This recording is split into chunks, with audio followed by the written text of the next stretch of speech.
Health officials are looking more international stories, that is. Health officials are looking more closely into the deaths of nearly 24 people after receiving their first dose of the Pfizer Covid-19 vaccine in Norway.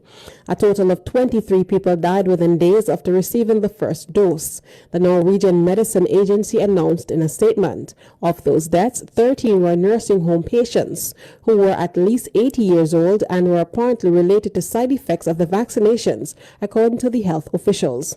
A chief physician at the Norwegian Medicines Agency said in a press release that the common side effects like fever and nausea may have contributed to a fatal outcome in some frail patients.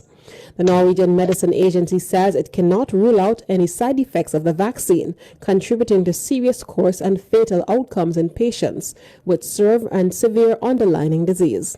As a result, the COVID-19 vaccination guide has been updated with more detailed advice on vaccinating the elderly. The Norwegian Medicine Agency and the National Institute of Public Health will assess all reports of suspected reactions. The Pfizer vaccine requires 2 doses separately by 21 days. It must also be stored in an ultra-cold freezer, terminal, shipping container, or refrigerator. With that, we've come to the end of the lunchtime edition of the Big Stories. Before we go, a recap of the major headlines.